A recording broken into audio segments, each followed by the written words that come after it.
So we're going to go ahead and get started.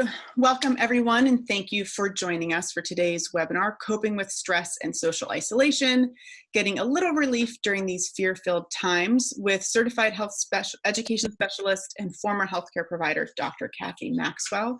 I'm especially excited to have Kathy with us today. She's just a bundle of energy, and I've talked to her a couple times in the last few weeks, and I think when everyone else is kind of going, what? Kathy's just still bubbling and energetic as always. So I'm really glad that she's with us today.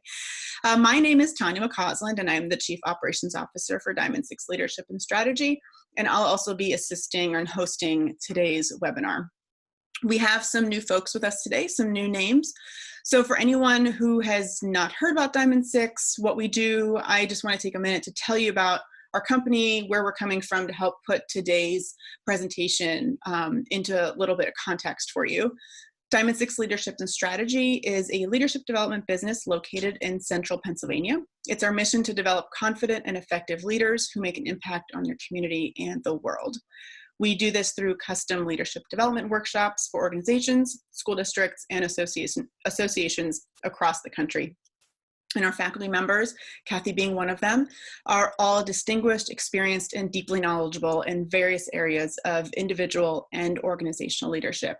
And you can learn more about us at our website, diamond6leadership.com. If you've gotten emails from us, you've probably been on our website already. And in particular, I encourage you to check out our blog, where we have quite a few articles and videos about leadership and give you an idea of kind of how we approach different topics of leadership. So I have some quick administrative notes to go over and explain how we're going to be running today's webinar. Our schedule for today's webinar will go as follows. Kathy will present on today's topic for about 30 to 40 minutes, and after that we will take questions. You are free to add questions to the Q&A area throughout the presentation. Just go ahead and type them in for us, and I will collect them and read them to Kathy when we move to the Q&A. If you have any administrative or technical issues, please use the chat function, and then my colleague Bree, she is standing by, and she can help you in any way that she can. This webinar is being recorded, and everyone who is registered, which means you because you're here, which means that you've registered, will receive access to the recording, and we make the recording available about 24 hours after the live webinar ends, and you will receive an email when it is available. We have created a page on our website where the recording that you get tomorrow will live, essentially. But not only will you get access to this recording, you will then see all past recordings and resources from all of our speakers that we've had up until this point. So when you receive your email tomorrow with today's recording, you'll see all those past ones as well. And I'm going to show you that at the end of the presentation, just so you know what it looks like and where to find that. So again, joining us today is Dr. Kathy Maxwell. As I mentioned, Kathy is a certified health education specialist and former healthcare provider. She has taught courses at Penn State University on stress management, emotional intelligence, health education, and strategies for resisting disease.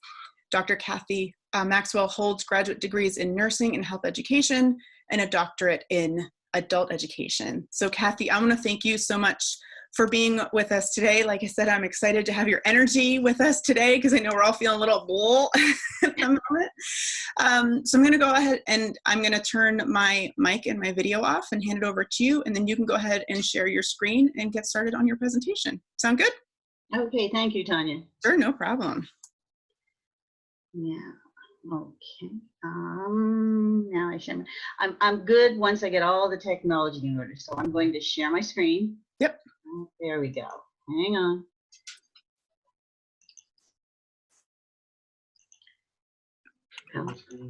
How's that? Everybody good? You seeing it? You're fantastic. All right. Okay. Take it away. All right. I purposely selected the title, and when I was talking to Tanya, I said, make sure that you put that getting a little relief in there. I want the little to be in italics because it's, as Tanya said, it's crazy right now, and I can't make big promises, but gee, at this point, I'd be happy to get or help you get just a little relief. So that's why I was very careful when I selected that topic. What I hope we can accomplish today is that you can learn how to break out of some of your unhealthy stress cycles and be more comfortable. Again, tall order. We'll talk about some techniques to overcome fear and panic attacks. And the important thing that I want you to know from today is that you can be, or you can work on being more resilient as things are very trying. One of the things that I want to do is give you some techniques that you can weave into your day. Something that you can do when you find yourself being stressed, panicked, anxious. You can weave it into your day, and these can be done without disrupting everybody in your whole life. You don't need special equipment. You don't need to go in a special place. Just some things that you can do to help you find some comfort and some ease. Now, what I wish I could say, I wish I could tell you that don't worry, everything's under control, all this stuff, the tumbling stock markets and canceled flights and death and illness, they're gonna be a thing of the past very soon. And before long, we'll be able to go back to our normal lives and tell stories about how we got through this. Well, the thing is, I'm scared and I'm troubled and I'm anxious and I'm uncertain and I'm worried, just like I'm sure everybody out there is. So I really can't say that with a lot of confidence right at this moment. But one thing I can say, one thing I will say, is something that my dear old dad, my dad was an old codger, and he'd say to him, "Hi, Diddy, how you doing?" Diddy always said, must do. So one thing I will say right now is at this point in time, we must do. We must figure out how to do things. It's a must-do situation. There's another expression that I love that I use all the time, needs must. You do what you have to do to get through what's happening at the moment. Now, let's see, here we go. Now, I would be remiss if I didn't go over some of the things that you've heard so many times in the past few weeks. I want you to take a look up here. You see these these coronavirus pictures. These are very symbolic because Hey, these Kathy, this is yes. Tanya. Hang on just a second. Sorry to interrupt you. I think I'm noticing something about your audio. It's a little staticky, and I think I've noticed it's when you lean forward, it's more staticky than when you lean a little bit back. Okay. So just to help you out there, sorry to interrupt you. Go ahead. Is this better? I'll try to be still, but after the intro you gave me, that's hard. I understand. But yes, like right here now. Right there is perfect. I think it's when you lean forward for some reason something happens with your audio. So around that space that you're in, you're good. Okay, I'm going to use that famous expression. Can you hear me now? That's right. Okay. All right, thanks, Kathy. Okay, now those pictures that I have there, that's the coronavirus, and it's very symbolic because I put that there. To me, it's symbolic because you see them creeping into the screen, and it's more than creeping, it's crept into our lives. So some of the things that we've all heard, and it's very important to follow: avoid crowds, don't touch your face, nose, wash your hands regularly, wear protective gear. You know, there's still some controversy about the new mask guidelines. Make some choices, study up on that, make some choices what you choose to do. Strengthen your immune system, and to me that means take care of yourself. Get sleep, eat right, and do some of the things we're going to talk about today. One thing I want to emphasize is I'm not a medical doctor. So if someone is absolutely in the depths of a medical depression, somebody you need to talk to is your healthcare provider. That's not the focus of today, okay? Do not track pathogens into your home. I'm a germaphobe. I worked in the operating room for a number of years. I know where they are. Keep your living areas clean.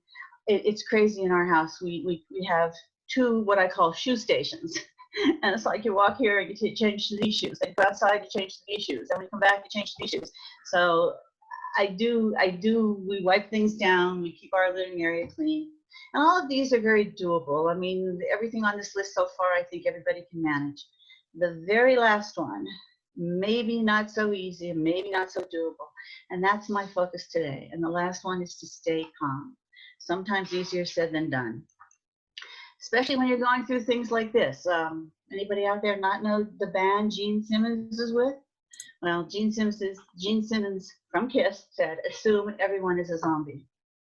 Okay? The problem with that is people are wired to connect. The pandemic, it's a cruel crisis because it's taking away from us it's depriving us of one of the things that helps us get through hard times, and that's personal human connection. I want you to stop for a minute and think of all the people who help make you who you are. and you're separated from them. You're separated from, perhaps you have adult children, perhaps you have young children. Well, your children would be in your house, hopefully. But you may have adult children. You may have elderly parents or grandchildren. We FaceTime with our grandchildren. And even your coworkers. I've had people tell me they miss that camaraderie and that idea exchange at work. And all of this is being taken away from us, and we're wired to connect. And I'll give you some examples. Hang on. This quote right here, I'm going to read this to you. I'm going to read this directly to you. This came from, I have a friend, her name is Sandy, and she and I have been friends for over 60 years. And we often joke, because I say she's the first friend I've ever had. And she sent this note to me and it said, hello, this quarantine is not as easy as I had thought it would be. Social distancing is really having a negative effect on me. I never knew how dependent I am on interactions with other people. So what I'm going to suggest is, helping others, find ways, big and small, to give back to them. When you are helping others and you're doing something, it gives you a sense of control. It gives you a sense that I can initiate something, I can execute it, I can control my own actions in this world. And having that little sense of control is very comforting. Think of ways that you can help and at the same time keep yourself safe, of course. But working on that connection with other people is so vital right now. You see something creeping in here, and here's our COVID virus, but over here, this too is very symbolic. I'm going to address this as we go along. And this is a big thing in stress management. You find things that matter and things you can control, and that little piece in the center there is what you're going to focus on. So we're going to try and concentrate on what is important and what we have some control over. Okay? Now, going back to helping others and what you can do to stay connected. As we said, connections are the epicenter of well-being. One of my friends sent this on Facebook, and I thought this was really cute. It was a note on Facebook, and it says 6:30 p.m. Sunday night, knit gathering, BYOB, bring your own bottle, LOL. So what she's doing is she's gathering her knitting friends together to Zoom, and they're probably going to knit. I don't knit, but she set this up. They're going to knit and be able to have some connection with each other. So it's something you can do when it seems impossible to connect. And I have a note here, it says also forbidden to connect. That's a strong word, but it strongly suggested that we don't connect face to face. So that's one thing to do. Another thing, a friend of mine, another friend said, she sent me this text. The one morning I woke up and it said, make it a great day in spite of the plague. And it's just made me feel well. I thought of her and we got connected. Something that's happening in our neighborhood. You see the Christmas tree. This is March, April. People in our neighborhood are putting Christmas trees up, and they're putting them in the front yard. They have lights going. And when my husband and I walk, when Chris and I we walk around the block, keeping our distance, our social distance. And when we see a Christmas tree with the lights on it, we actually get excited.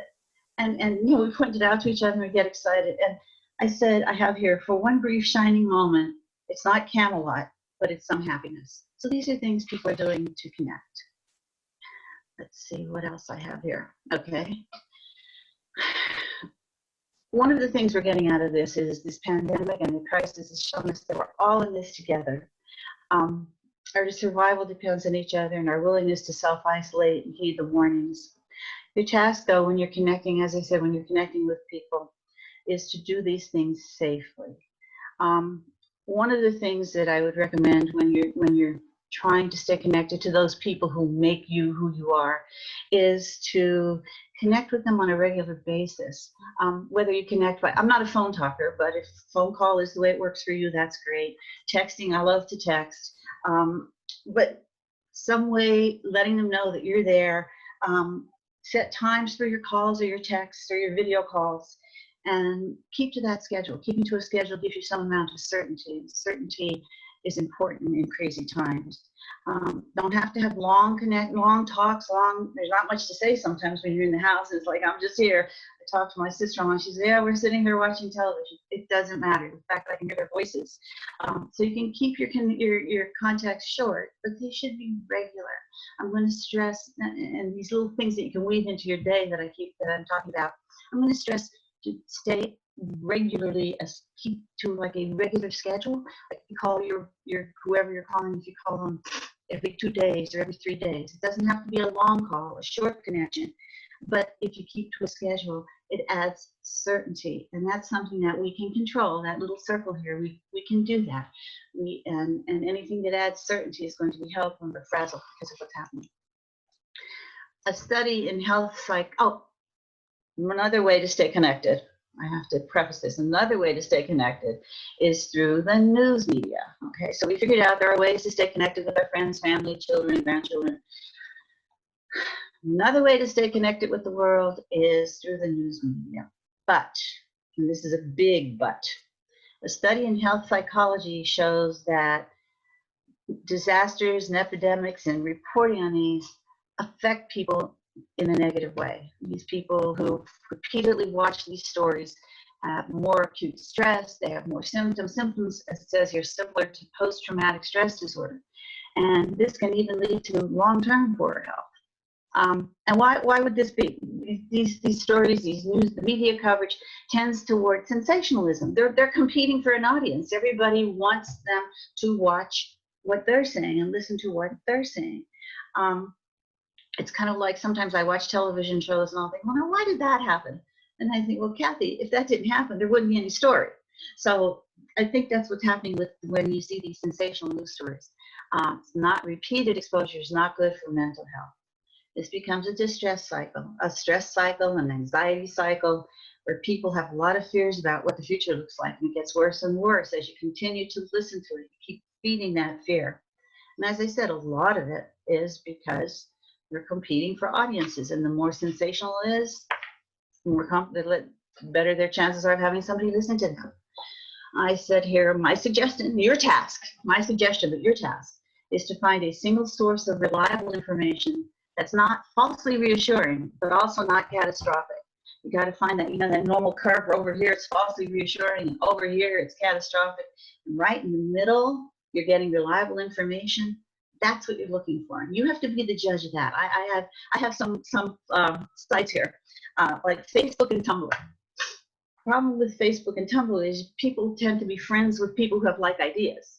So you have to know who's posting. And there's a lot of talk now about people cracking into like Facebook and posting things. But the thing is, you're getting like information from people you don't know who's posting. So you have to determine how reliable that information is. Some people like radical stuff. Everybody likes Howard Stern. I mean, he gets everything going. But you have to decide, is what he's saying sensationalism and radicalism, or is he giving you facts, reliable information? Over here, I put Match.com just because I was being funny. It's a site. Hey, I put it on. And up in the left-hand corner, I'm going to say this. I don't know if I should say this in front of all you people, but I think that Dr. Fauci is a 79-year-old hot. I like him. But is his information what you choose to believe based on his credentials? That's your choice. World Health Organization, Centers for Disease Control, these are all sites that can give you information. I'm personally a CDC junkie. I've been in healthcare for 50 years, and I always like the CDC. As I said, that's my site to go when I want to know something. One of the things you want to be careful about when you find your site, though, research shows that people are prone to demeaning those who tell them things they don't want to hear. If it's not what you believe or you don't want to hear, you may have a tendency to shoot the messenger.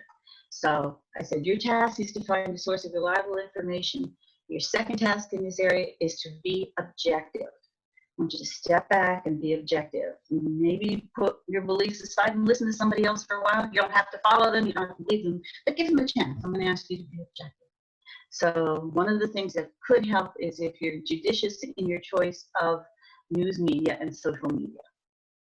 Let's see what else we got here. Oh, here we go. Twitter just sent out a policy, and they're saying they're prohibiting tweets that can look like it's a fake or ineffective treatment, and it looks like it's information that's misleading by people pretending to be from health authority or experts. That just these actions show that there is a social media, or there is an issue with social media, and even social media sites recognize that.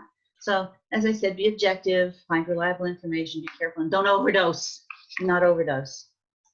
Now, an upside, I'm not going to badmouth, I'm not going to be too harsh on social media. An upside of this is that by looking at what's going on, we can see that we're all in this together. You use social media to see how the people you care about are doing. I mean, I talk to my friends on Facebook all the time.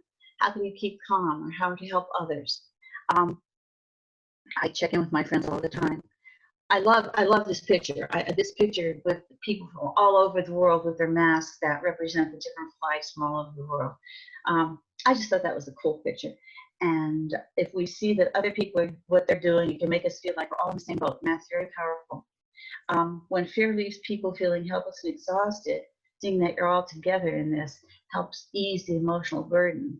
And the other thing it does is it takes that burden of me away. Why is this happening to me? You step back, again, being objective, and you see that it's happening to other people too. So there's an upside to social media. I'm not going to badmouth it. I didn't mean to do that. That wasn't my intent. Let's see what else. Okay, we're all afraid of being near people, and rightfully so. That's one of the guidelines. But some of the things that you do, something else that you do have in your control, it's okay to go out. The Pennsylvania Department of Health says it's all right to go out. You be careful, you do it safely. There's some guidelines here. I'm sure you've all seen these before. You know, there's a benefit to just being out in the air and the sunshine, but there's a bigger benefit to being outside. Nature has a huge stress relieving effects. The birds aren't worried. The trees are still growing. Your body's working. You can remind yourself that some basic things are still in place. I'm going to repeat that. Some basic things are still in place. With everything changing, everything crazy, any kind of stability that we can find is very helpful. One of the things that I like when we go out, now, before I say that, if you don't have any place to walk locally, we walk around the block. We're not very populated, heavily populated. But if you don't have any place to walk locally, even just stepping out on your patio, or if you have a little deck, or just looking out your doorway, and just get these benefits. All right. We live in an area, as I said, it's not very populated, but all of a sudden there are people walking. We stay a safe distance. We see people. I love to see the dogs. I see the doggies. I talk to all the doggies. I call to them from across the street. It makes me happy. One of the things I think is very cute is when my husband sees people, he goes, humans. And it brings back that connection, because we're wired to connect. So it's nice to see humans. So going outside is helpful. Here's something else. One of the best antidotes to fear is humor. We get very, very heavy and worried, and to counterbalance this, a little bit of humor can sort of bring you back to some stability, some stasis. And I think this is hysterical. Quarantined with hubby for 2 weeks. Gertrude is knitting something special for him. And if you take a close look at what she is knitting, it's beautifully crafted. What's she gonna do with it? I just thought that was funny, and I think a little bit of humor doesn't hurt. It helps, as I said, get us back into sort of an even keel. Now, this next one, I have one more humor slide, and it's no matter how dire you think things are, no matter how bad things are, this should make you laugh. When I saw this, I just chuckled for a long time. They said a mask and gloves were okay, were enough to go to the grocery store. They lied. Everybody else had clothes on. Loved it, loved it. So what I'm saying is, there are a lot of ways that you can take responsibility for how you live your life. We just went over a couple. Be judicious with your choice of social media and news media. Spend some time outdoors. Inject a little humor into your day when you can. So let's look at some other things. First one, protect your sleep. I think that's a given. And I'm not going to go into this because there's tons of information on the website about things you can do before you go to sleep to help you fall asleep. Not easy. My husband's been having nightmares. I've been having nightmares. I mean, you know, it's just a crazy time. So it's I think it's totally understandable that sleep is being disrupted. But as I said, you can go online, and there are so many steps that I advise you to take before you go into bedtime that will help you sleep. But that it's very important, and you can do that. You're responsible for doing that. The next thing we've heard this is stick to a routine, as normal as possible, but as flexible as necessary. When I say stick to a routine, I would like you to stick to a routine. They're very calming. When you know what's going to happen, when you know what to expect, you feel calm. But with these crazy times, I don't want you to be so rigid that you can't then. You have to be flexible. Things aren't always going to go the way your routine is set up. During uncertain And certain times the body thrives on certainty. So if you know at a certain time you get up in the morning, you take a drink of water, you hydrate, you get dressed, you put clothes on, you don't hang around in your PJs. Maybe do some gentle exercises, and you know this is what you're going to do. And it's very, as I said, when you know what to expect, it's very common. Another thing that kind of goes with this is it's not always easy to do. I'm telling you, oh yeah, set a routine. It's not always easy to do.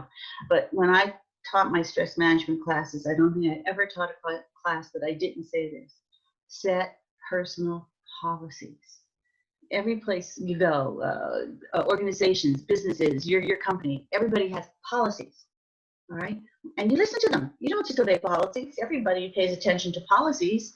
So I'm suggesting you set personal policies. It's a personal policy that from 9 to 10 in the morning, that's my time for myself. I don't turn on the news. I don't check the phone. It's personal policy.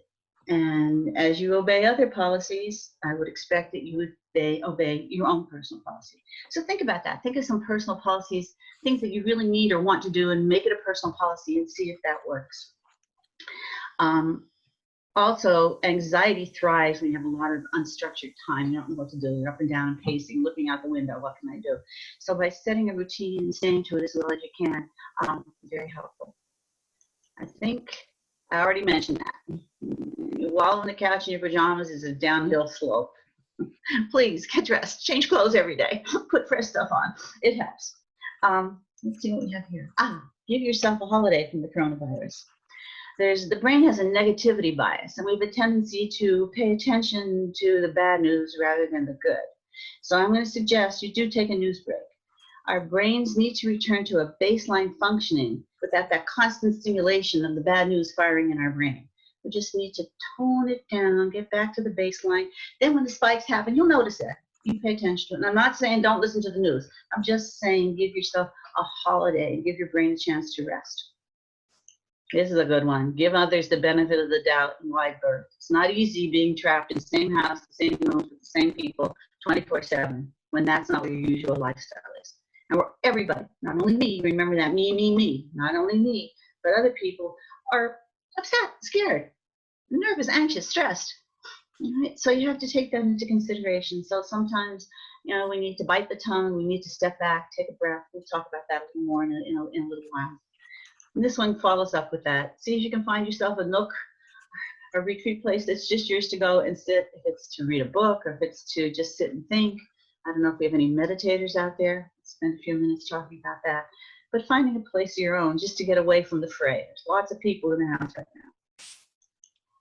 I keep talking about focusing on the moment, what you can do today. And I'm not suggesting that you deny what's happening. What's going on out there, it exists, it's a reality. I'm not saying put up a false blockage and that it's not there. What I'm saying is just you need to stop and focus on what's happening at the moment. What can I do today? Even having that little bit of control is very, very helpful. Okay, this one I'm going to make you think. Another suggestion, and again, you can do this. You can take responsibility for your life by doing this. Practice tolerating the discomfort of uncertainty. Let's think about that. Practice tolerating the discomfort of uncertainty. Uncertainty, we always want to know what's going on. We want everything to be certain. We want certainty. If you're not used to being uncertain, it's going to be particularly distressing. So what I want to say, and practice is the key word there, give you some ideas on tolerating, and you're not going to like them, but I'm going to give you some ideas on how to tolerate uncertainty. One of the things, perhaps you don't pick your phone up as soon as you wake up in the morning. What do? You open your eyes, you turn on your phone. Let it be there for a while. Yes, you're uncertain what's there.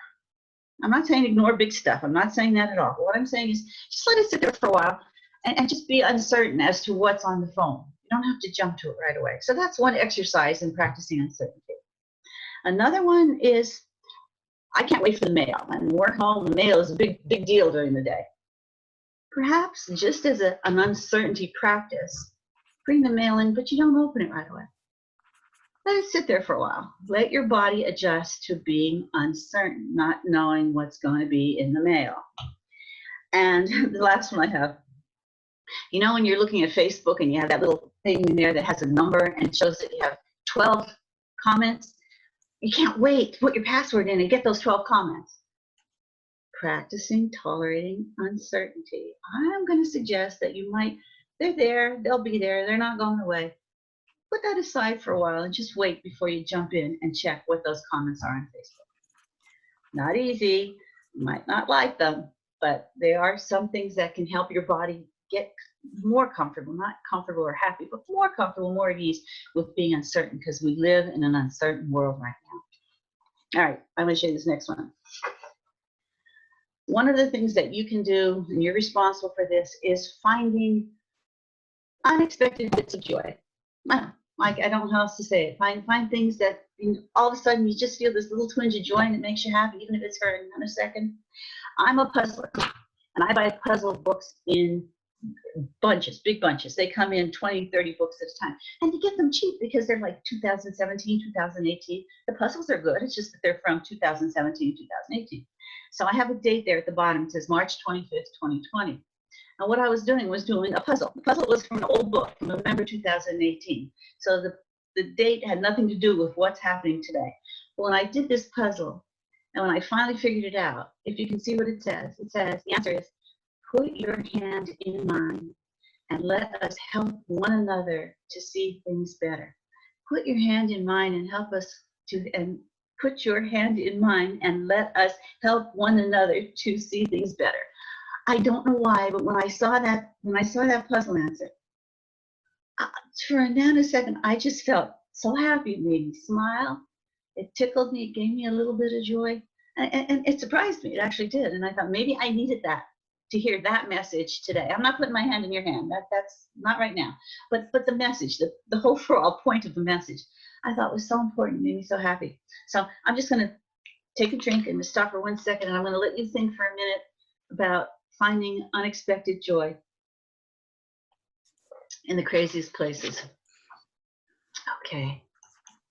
There's our coronavirus. This is very symbolic. Here's the coronavirus coming in, getting bigger and bigger. But we're fighting back. We're finding things that matter to us and things that we can't control. And in that little spot in the center, I pointed to it like you could see my finger. In that little spot in the center there, you're going to find things, you're going to focus on what you can control. So this when I saw this, it just jumped in my head. It reminded me of the Serenity Prayer. I think everybody knows the Serenity Prayer. Give me the serenity to accept what I can change, and the strength, the courage to change the things I can, and the wisdom to know the difference. So I did some research. I thought, that Serenity Prayer has been around a long time. So obviously things have been happening in this world before today. Okay, and the research is kind of cloudy. Some people say the prayer came out in 1943. Some said it came out in 1936. I'm going to say circa 1940 simply because I like to use the word circa. You don't get the chance to say that in everyday conversation. But it's from the early 40s, late 30s, early 40s. So that tells us that, as the centuries, as the decades go by, that there's always problems. We're always going to have something. So I thought it was interesting, but we're going to work on things that we can control. Okay, stress. Can we control stress? Let's talk about it. First of all, it's a universal experience. Everybody has it. Everybody has stress. And the things that can make a big difference with your stressors is how many do you have and how long do they last? And that kind of makes sense. I mean, you bump your toe, it hurts, you're stressed. It goes away. No big deal. But something that lasts over a long period of time can really play havoc with your body. Cortisol, adrenaline, we're all familiar with those terms. They impact the body. That's what's pumped out when we feel stress.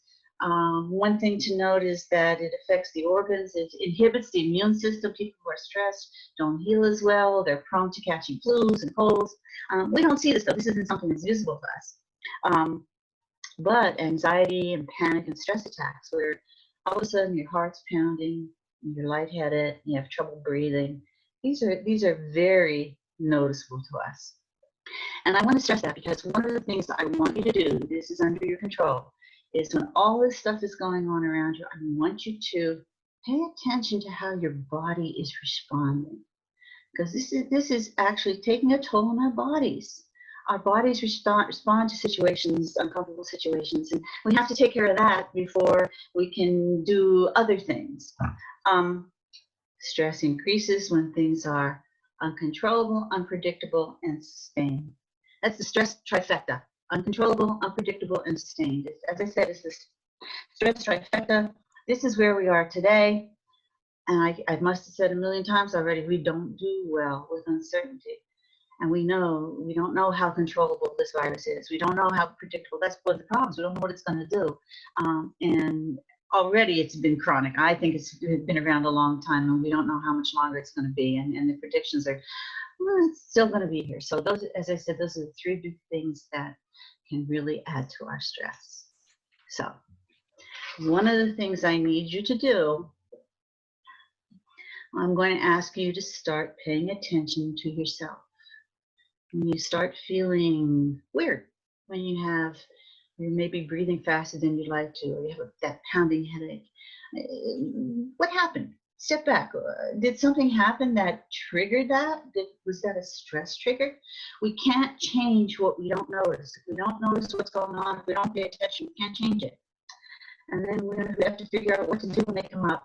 And we have to move toward what we have some control. We can't get rid of everything, but we do have some control. Controlling a little corner of your world will help anchor you and ground you when all these other things are going around and very chaotic. So let's do something. See this little picture here in the corner? That's a picture of what I call mindful bracelets. When I teach classes in mindfulness, I make these bracelets and I give them to the participants. And if you see, there's one little bead that's different. That one has a little smiley face, and that's a dark bead on the light bracelet. And I give these to my participants, and I tell them, to my students, and I tell them to wear them. And during the day, just stop and look at the bracelet and touch that one odd bead and use that as a reminder, use it as an alert, as a trigger that we need to stop and pay attention to something. All right? And this is something I'm going to suggest that you do. This is one of the things that if you touched your bead, this is something you could do if you're feeling stressed and anxious. I'm going to suggest that, again, these actions are doable, but they're not easy. I'm going to suggest that you purposefully and mindfully shift your mindset. Let me say it again. Your responsibility, your job, your task is to purposefully and mindfully shift your mindset. How many times do you find yourself thinking, oh, I'm worried, I'm going to get sick, I'm scared, I'm going to get sick? Stop and shift that to, I'm socially distancing, I'm washing my hands, I'm doing what I can to decrease my risk. I'm doing all I can to decrease my risk. Here's another one. You get very anxious and you're thinking, oh my God, everything's closed. What's going to happen if I can't get my blood pressure pills? Step back. Shift your mindset to think, well, the critical services like the hospitals and the pharmacies and the grocery stores are still open. And then that one, everything is so uncertain, I don't know what's going on. Well, you can't control the uncertainty of the situation, but you can choose how you respond to it. You can meditate, you can check in on a loved one, you can rest, you can eat well. Make a list of things that help you. But if you stop thinking all the negative, that negativity bias, and start thinking some of the things that you have control over, it's very helpful. And this is something you can weave into your day. You don't have to involve any other people. You don't need equipment. You don't need to be in a special room. You don't need a meditation cushion. You just stop and just shift what you're thinking. How can I say this better? How can I rethink this to be better? Be mindful that you're more resilient than you think you are. We've all been through tough times. I'd be very doubtful if there's anybody out there who has had a perfect, idyllic life and has never had something tough happen. But you're here. You survived. You're here. So we're more resilient than we may think. And you can do this. You can do this. All right. Let's see what else you got. Fear. I'd like to say, I'd be lying if I said I'm not afraid. This is scaring me. I'm human. I'm normal. It's scary. I'm fearful. But fear's not all bad. Fear's an adaptable survival skill. I mean, this is something that our ancestors and the animals all have. It's a primal response. If something is a threat, you have to sense it. You need that for human survival. Our senses we're on the alert. We need to help protect ourselves. And then you take this fear and you mix it with uncertainty because you don't know what that threat is. And you take over our minds. And I like this. This is the understatement of the year. It can take over our minds and lead to anxiety. Of course it does. You get anxious. Okay, and then you pay this increased attention to fear, and you get hypervigilant, and all of a sudden, everyone and everything is a threat.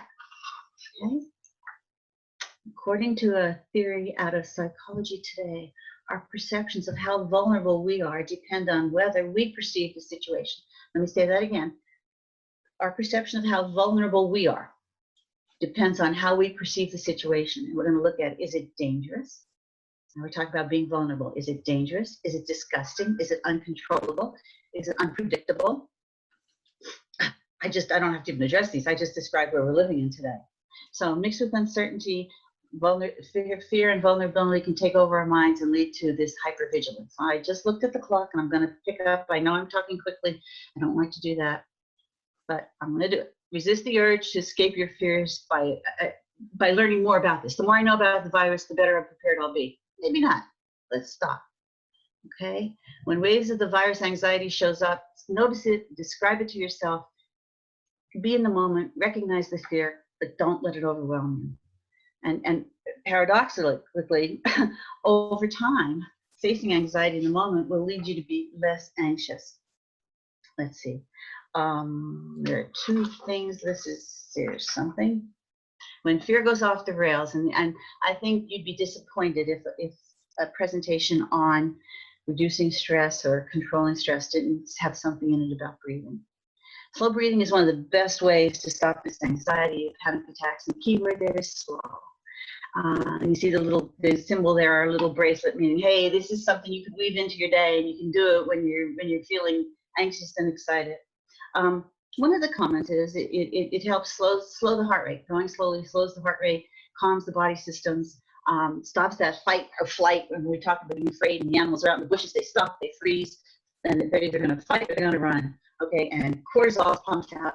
And some people believe that deep breathing, slow breathing is the key word, helps clear cortisol out of the bloodstream.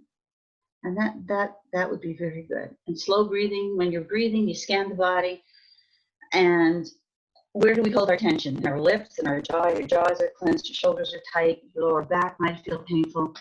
So while you're slowly breathing, pay attention to your body and see where this tension is. And I'm going to stop right now and I'm going to say, I'll bet if each one of you, just for a second, did a slow scan, I'll bet a bunch of you have your shoulders all tense and tight and kind of pulled together like this now. It's a natural reaction. You kind of hunch your shoulders together.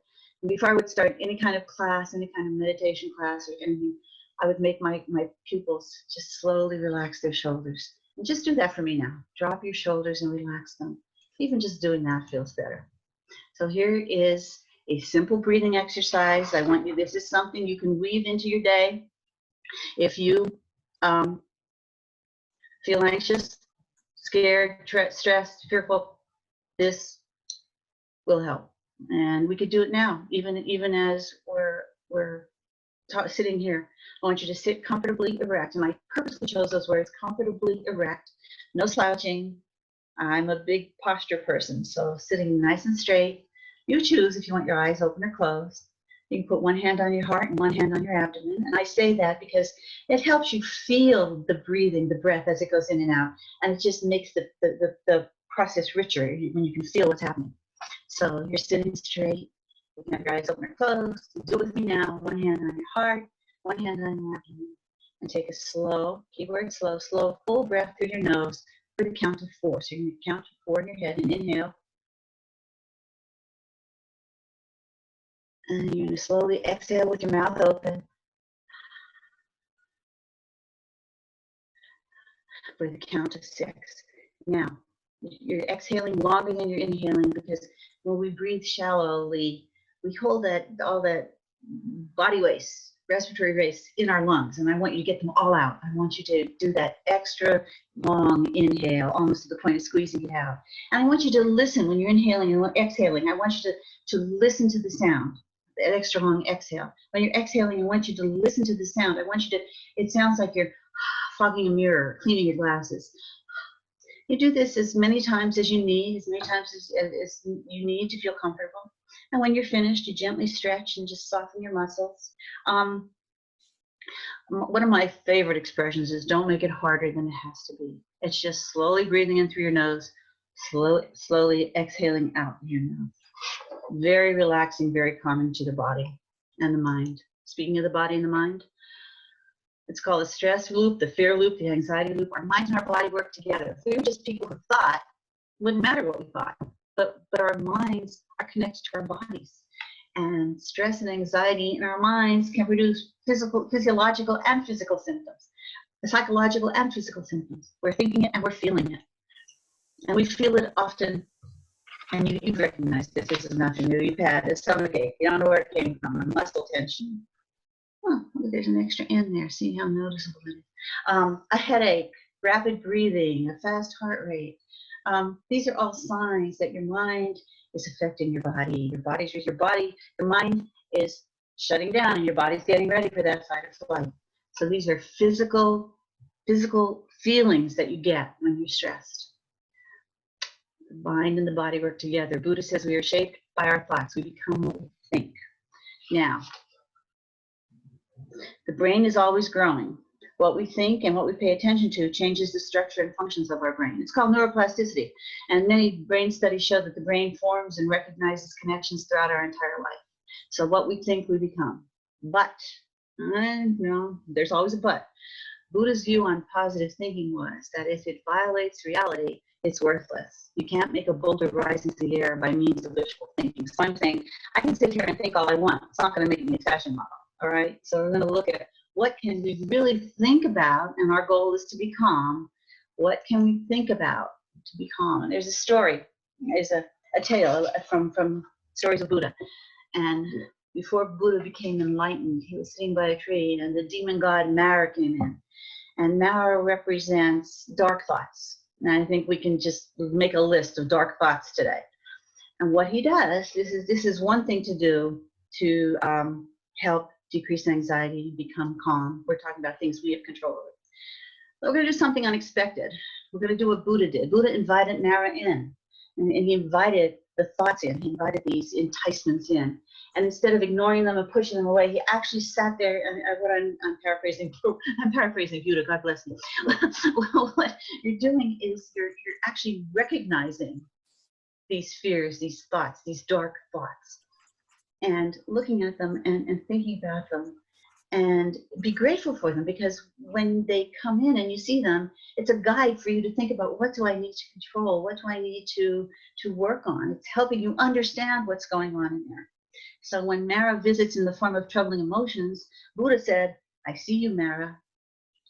I'll have tea with you. So you're inviting these negative thoughts in to examine them, to study them, not to do anything about them, just realize they're there and understand that they're there. And by accepting these experiences with compassion, we can offer Mara tea rather than trying to force them out of our minds and ignore them. You also see that craving and fear live in everybody's heart. We all feel that way.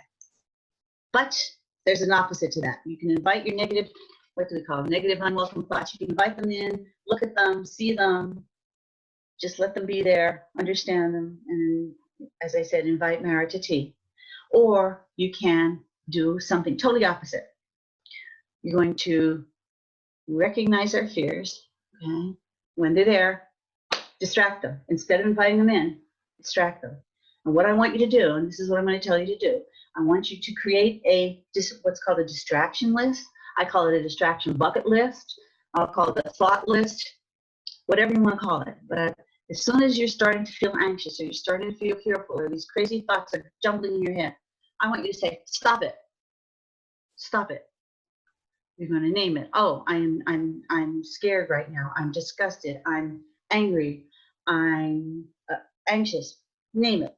Then you're going to go to your list, your thought list, and you're going to pick something from your thought list, and you're going to think about that. You're distracting yourself from the other thought, the nuts, the negative, unwelcome thoughts. So I'll quickly give you an idea of what I mean. I'll get started. You don't have to have a long list, 1 or 2 or 3 things that you can pick and choose from when you want to distract your mind. As I said, stop it. I like stop it. It kickstarts the thinking about what's on your thought list. One of the things is you can force yourself to use your senses. You know, if you're sitting outside, you can look at the green of the trees. You can smell the air. You can feel the wind. You can listen to the birds chirping. And what you're doing is you're forcing your mind to be distracted from what's scaring you to look and think about something. And this has to be very specific, and you have to make a list and pick from this list. So that's one way to distract yourself. Another way is remember a good story. And this isn't something that you just do offhand. I want you to have this list ready to think. It's 2 or 3 things ready to go when you need to be distracted. Remember a story or something that happened from the past that you can think about piece by piece and just remember every little thing about it. I'll give you mine. My husband and I were hikers and climbers, and we spent time in Wyoming, and it took me a while to finally summit the Grand Teton. I did when I was 60 years old, yay for me. But anyhow, when I want to distract my mind from something that's scaring me, I can pull that story of that trek up the Grand Teton, and I can remember every step, every feeling, every pound of the weight of the pack that I was carrying, every bit of sunlight, every rocky ridge that I had to put my feet on. And it just pulls your mind away from that scary thought into something that, and you get conditioned like, oh, I'm going to think about this now. And next thing you know, that scary thought's gone. Here's another one. I love, this is one of my, you're getting my list. This is, you know the movie Red? Retired and Extremely Dangerous? One of my favorite movies in the world. And seriously, this is on my thought list. I've seen that movie at least a dozen times. I could tell you every word of dialogue from that movie. And there are certain scenes in it that I just love, and I roll them around in my mind, and I love them. And it comforts me if I'm really anxious or stressed or scared, and I go to my thought list, and I think, I'll pick Red out today, and I'm going to think about the movie Red. And I actually think about some of the funny things in it that was said and some of the characters. Like, this is terrible. When John Malkovich shoots the dead guy again, and then he goes, do you want to get pancakes? It's just hysterical to me, but it's very distracting from that horrible thought. So these are some of the things on my thought list. Quickly, another one. My husband and I sometimes like to look at the clock and figure out, this is really funny, on a digital or an analog clock, when the numbers are consecutive. I'll let you think that one through. But and then, you know, I call it clock math, mental math. Or you could add the numbers up at the consecutive times, whatever. Again, it's a very personal thing what you decide to put on your thought list, but even write them down. You write down 1, 2, or 3 things, and when you need to be distracted, go to that list and pick the one you want. So you have to find your own, and that's what that means. Put your attention to what you've selected from your list. And when you're doing any of this stuff, if your mind, like you're breathing, you're doing your breathing exercise, or you're doing your distraction exercise, or you're looking at your fear, discussing, having tea with Mara, if your mind wanders, and it will, we're human, just don't judge yourself, pull it back, and pick up where you left off. Okay, quick one on this. Don't blame yourself. We have a tendency to beat ourselves up. I'm always puzzled when people are so hard on themselves. You have to have some self-control and some self-judgments and things like that. But don't go overboard. If you're feeling funky and things are crappy, let's call it like it is, it's like that for everybody. So just don't beat yourself up. Don't judge yourself harshly for being anxious about the time that's happening now. Last thing, we talked about meditation. This is one of those, you see the little bracelet here. This is something that you can do during the day, weave it into your day. It's called LovingKindness Meditation. You don't have to talk about meditation. Now, if you're meditating and you're learning to meditate, it's not the easiest thing in the world to do. You have to practice. It takes time. You really have to work at it. But this is something you can do during the day, right now, quickly. I don't like to say quickly, but you can do it. You don't have to be a meditation expert, a meditation guru to do it. And there's a study, a Harvard Business Review talked about a 2020 study that found that loving-kindness meditation actually decreases the activity in the very same brain regions that get people fired up when they're anxious. So your brain that gets all shocky and sparked when you're anxious, that part of the brain calms down with the loving-kindness meditation. It quiets your inner critic. It helps you feel more for others. It increases you to be compassionate. And if you don't do this for any other reason, studies have shown that it's a fountain of youth, maybe. It increases the telomere length. And those are the structures at the end of your chromosomes that sometimes get frayed and get sticky as you get older. But if this keeps them nice, hey, that works for me. So let's take a second and look at loving kindness meditation. Again, you're going to sit comfortably, erect. Your eyes are open or closed, whatever is comfortable for you. Your hands are on your heart or your lap, whatever feels comfortable for you. Take a nice deep cleansing breath. I like deep cleansing breath. And what you're going to do is come up with some phrases. And it doesn't have to be my phrases, and it doesn't have to be this long. May I be safe and protected. May I be at ease. May I be free from fear. May I be happy. May I be peaceful. Whatever you choose to say. But you're sitting comfortably. Your hands are comfortable. You've taken a cleansing breath. And you're going to repeat to yourself. Just say to yourself. Again, you're not bothering anybody else. Just say to yourself. May I be safe and protected. May I be at ease. May I be free from fear. May I be happy. May I be peaceful. And it's not that you deserve protection and ease any more than anybody else, but you deserve it as much as anybody else. So find the words. May I be happy. May I feel more comfort. And just repeat them to yourself. And you're going to trigger the part in your brain that's making you feel unhappy and uncomfortable. Step 2, think of somebody. Visualize someone or something in your life that you love. A pet, a grandchild, a husband. Pick something. And what you're going to say is, may you be safe and protected. May you be at ease. May you be happy. May you be peaceful.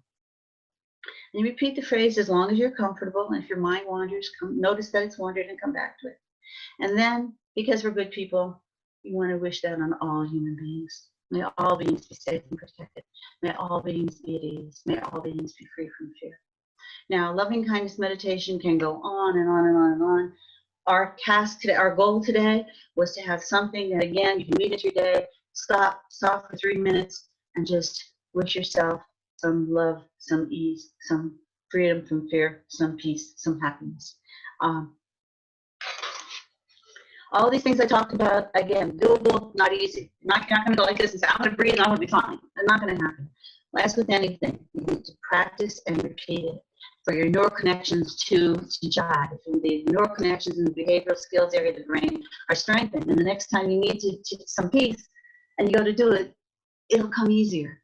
But it takes practice and repetition. As I said, it's not a, okay, I breathe, I'm better. These are some websites.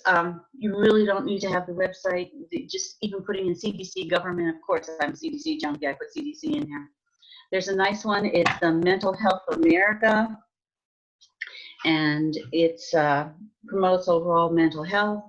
There's one that's actually called Virus Anxiety. You type in virusanxiety.com, you might pull it up, and these are not medical sites, these bottom 3, but they give you some good stuff to read. They're very objective. And this guy here, Elijah Goldstein, some of you may have heard of him, but I like him. He's a clinical psychologist, and he's the co-founder of the Center for Mindful Living in California.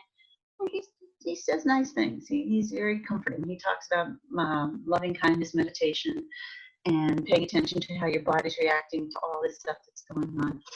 And I just think these are some good, as I said, you have to make your own judgments. But I think these are some good websites. CDC, better than good, but the other ones are good too. And this, Dr. Gavin McGregor Skinner, is at Penn State. He's in the Department of Public Health Sciences. And I was watching a Zoom that he was doing, and he said, protect your holes. And, you know, my eyes perked up, and I thought, I love it. Protect your holes. I have to, again, repeat, your eyes, your nose, your mouth. And this goes back to one of the first slides. You want to just not keep them protected. Don't touch them. I think I touched it's hard. It really is hard not to touch your face. I think it's a human instinct. But I love that. Protect your holes. And then the last slide says, this is where we are. I don't know if any of you have read any of these books. They're all dystopian novels about an unruly, crazy world where people are trying to take over and nothing's fair, nothing's right. And I think it kind of feels like we're here right there now. But I'm going to backtrack on what I said in my first slide. And I said, I don't know what's going to happen. And I'm going to say, when this ends, and it will, every sports game will be sold out. Restaurants will have waiting lists. Kids will be happy to go back to school. People will appreciate having a job. The stock market will rebound, and we will have toilet paper. We're going to embrace and shake hands. And I heard somebody laughing. It's going to be a pretty good day. So hang in there, world. That's it. Okay. Believe it or not, I'm done. Great, Kathy. Thank you so much. I'm going to bring my video back up here as well. And thank you so much. That was us laughing in the background. I was thinking about putting my video back on just so you could see me meditate with you as well, but I decided against that. But I was doing it with you, I promise. All right. So I've stopped sharing Kathy's screen so I can bring up some information I want to share with you. If you have any questions or comments for Kathy, now is a great time to share those with us, either in the chat, or if you have a question, if you can put it in the Q&A section, that would be really helpful for me. That gives me one place to look and focus. Real quick, while you're maybe typing in some questions or some thoughts for Kathy, I am going to, I want to tell you about the webinar that we're going to be doing a week from today. Jeff will be back to do a webinar with us. I'm just bringing up the slide right now so I can show it to you so you have the information visually as well. So let me make sure I'm bringing up the right thing here. Give me a quick second. Kathy, you're my confirmer. Can you see? Yep, looks good. Okay, great. So next week, a week from today, April 16th, 12 p.m. Eastern, 9 a.m. Pacific. So we're sticking with Thursdays, the same time. Jeff, our founder and CEO of Diamond 6, is going to be talking about how to drive organizational change in the midst of a crisis and why now is really actually a good time to do it. It might seem a little overwhelming at first, thinking I'm managing so many other things right now, but we talk a lot about how crisis can really bring about opportunity as well for individuals, like Kathy talked about today with all of her tips, really an opportunity to focus on ourselves and our minds a little bit, but also an opportunity for organizations to pivot and change.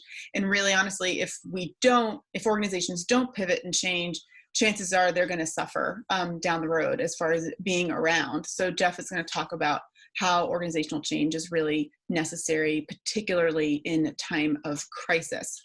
You'll see there at the very bottom, I have the URL, so diamond6leadership.com/corona webinar. If you go there to that website, you will see all the recordings from our past webinars that we've done. And this is the same link that you will receive in your email tomorrow when Kathy's recording is available. The other thing you will see there is then a registration link to register for next week's webinar. So that's really the page to go to for those three things: registering for an upcoming webinar, registering for an upcoming webinar, and then seeing the recordings and accessing the recordings from past webinars. So I encourage you to go to that website, bookmark it. That might be a good thing to do.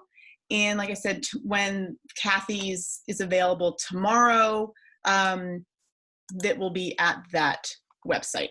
Okay, but you will also get an email tomorrow when we've got it uploaded and ready for you as well. Okay, so there is that.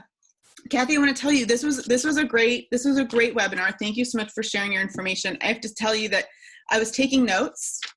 I took notes while you were talking, and I particularly really liked your ideas of practicing uncertainty. I'd never really heard or thought of those concepts before, the importance of practicing uncertainty, and some of the tips and ways that you gave to do that, I think, are really helpful because we can do them already right in the moment. I like things that I can do right now that I don't need special tools for or have to pay for, whatever. But those tips and all the others you gave are really not just applicable for now, but they're applicable for after this is over.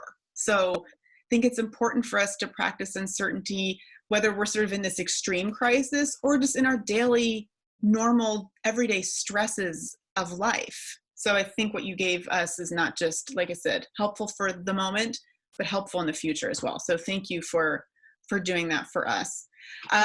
Excuse me, Tanya, did you see that one comment that I didn't have on my list, but I like it?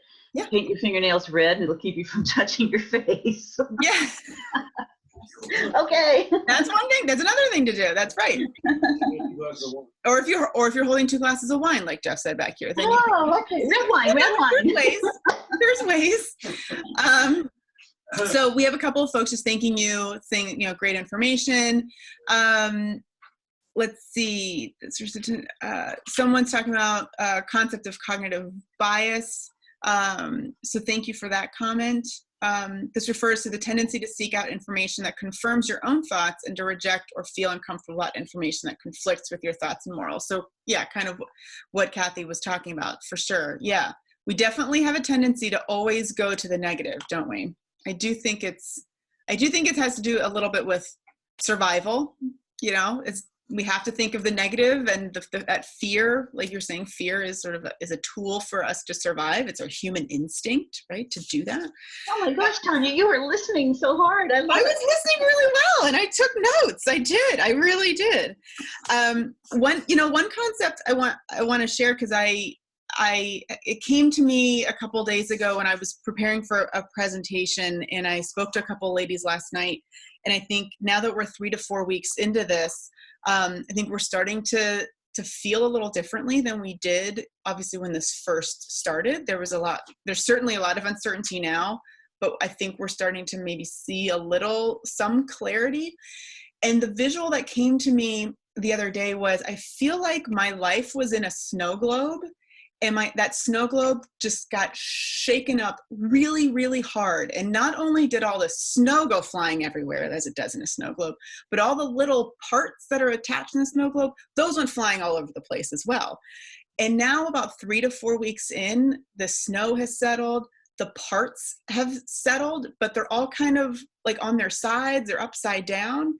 But now I feel like I'm starting to get some clarity around, okay, that sort of initial upheaval has settled a little bit.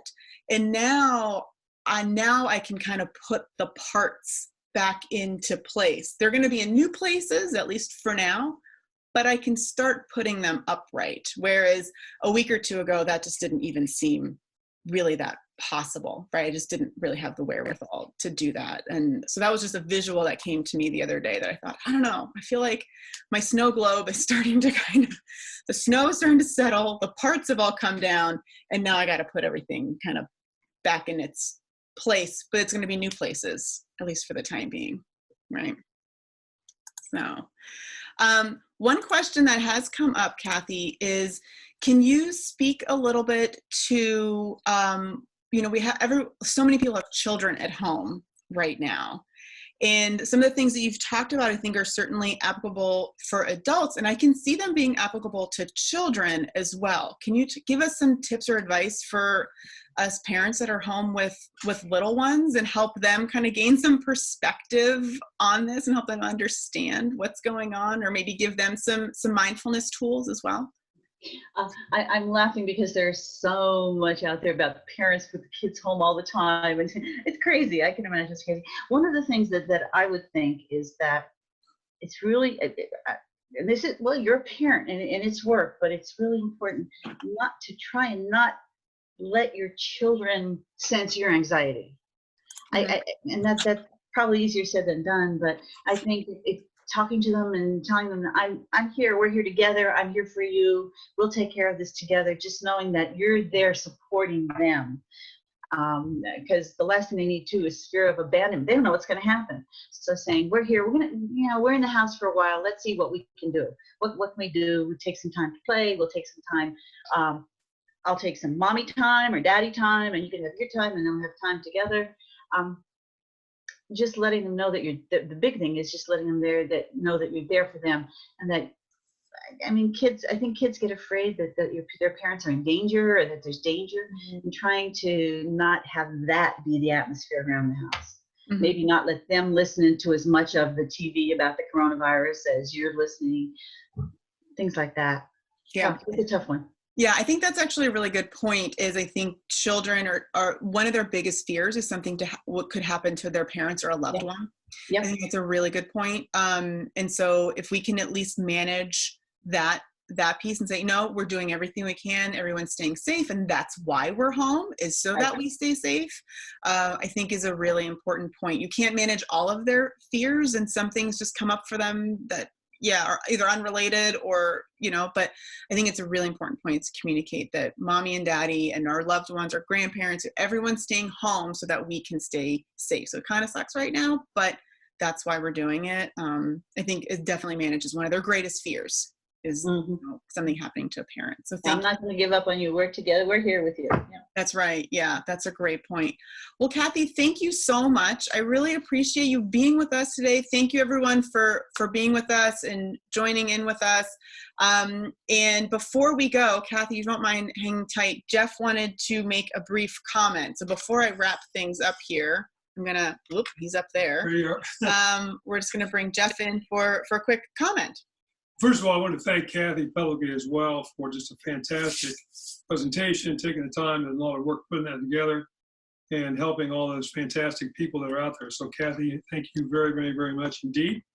As I was listening to what you were just saying, you know, a thought came to me, I'll share it with the group here a little bit, that I think fits, and that is from my experience on deployments or in combat. We have a military phrase, which just kind of summarizes many things you were talking about on sort of the new normal you're now living in. And what Tanya was talking about with her snow globe, which I actually like, is we call it, you reach what we call a battle rhythm. You going on a deployment, things are very different. You're in combat, things are very different. And then after you get over a steep learning curve, you kind of hit a plateau, which is your rhythm. This is our rhythm. This is our new rhythm. And what it might be useful to do is have a dialogue with your team if you're still going to work or you're doing it online, and with your family, and say, okay, what's our rhythm? What's our rhythm? I'm going to do this in the morning. I'm going to do this in the afternoon. So everybody kind of shares that. We all know what our new battle rhythm is, so we can better take care of each other and, frankly, respect each other to reduce some of the stress levels that you were talking about. Now, as I was thinking about that, a shout out to everybody out there. A number of you have been to our workshops here, been to Gettysburg, for example, with me and Tom. So Kathy talked about checking up on somebody. And so I would charge all of you, if you haven't checked on your battle buddy yet, the person who was your battle buddy while you were here during the workshop, check on your battle buddy. That's right. Yeah, that's probably a person you wouldn't ordinarily check on. Right. That's right. But they would probably love to hear from you. Yeah, that's a good point. Thanks again, Kathy. Great. All right. Well, thanks again, everyone, for being here. Like I said, tomorrow you will receive an email with today's recording. If you go to that URL that I showed you earlier, diamond6leadership.com/corona webinar, you will see all past recordings as well. So we're going to end it here. Everyone have a wonderful day, and we hope to see you again right here, same time, same day next week. Great. Thanks, Kathy. Thanks, everyone. Welcome. Bye-bye. Bye.